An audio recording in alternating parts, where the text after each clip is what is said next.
The man behind me hasn't been able to breathe on his own since 1952. But that hasn't stopped him from living a great life. Keep watching. You'll see what I mean. Hello.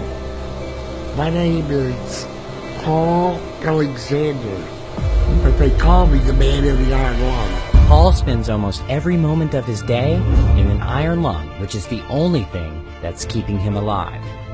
That's because he's paralyzed from the neck down, so without it, he can't breathe. The machine helps him breathe by using negative pressure to take air into his lungs. This is the full story of Paul. It all started when Paul caught the polio virus when he was just 6 years old, during one of the worst polio outbreaks in history. A time which feels all too familiar with today's coronavirus pandemic. People were wearing masks, offices, schools, and most of the world was shut down. What did it feel like when you first got polio? Well, I started feeling ill and plain. I went inside to get Mom, and she turned and looked at me, and she said, "Oh my God, not my son." Over the next 5 days, I lost everything. The ability to move, my legs would not hold me up, and then I couldn't breathe.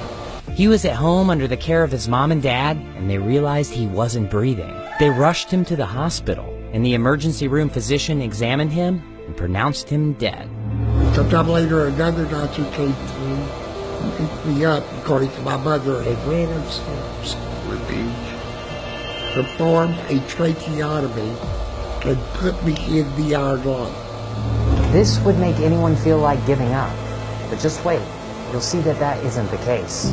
I didn't want to die, so I continued to fight. So Paul did everything he could to get better. He fought against polio every day. It was hard, painful, and tiring. But I never gave up, and I'm not going to. 18 months later, he left the hospital and came to his residence in Dallas, Texas, but his life was never going to be the same. He couldn't play sports, he couldn't go to church, and he couldn't hang out with his friends. People didn't like me very much back then. I felt like they were uncomfortable around me. What did you do all day?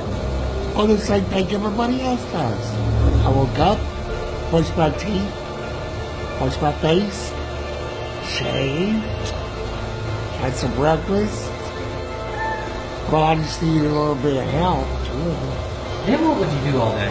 Well, I would read or study something, paint a picture or do some drawing. I hated just watching TV. Paul worked hard to graduate with honors from high school, but I did not get into college. They said that I was too crippled and did not have the vaccination. he didn't accept that. 2 years of tormenting them to death. They accepted me on 2 conditions. One, that I take the polio vaccine. And 2, that a fraternity would be responsible for me. Finally, something good happened. I wanted to be a lawyer for a long time. After years of hard work, Paul passed the bar and became a lawyer. And I was a pretty damn good one, too. But he didn't stop there.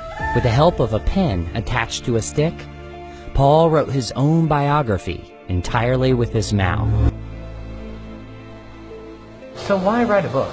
To inspire thousands of people, just like you. No matter where you're from, or what your past is, or the challenges that you could be facing. You can truly do anything. You just have to set your mind to it and work hard. Paul, what's your dream? To not let polio defeat me, but to defeat polio. Therefore, I wanted to accomplish the things I was told I couldn't accomplish, and to achieve the dreams I dreamed. Paul may have an iron lung, but he has a golden soul and a diamond heart. My story is an example of why your past, or even disability, does not have to define your future.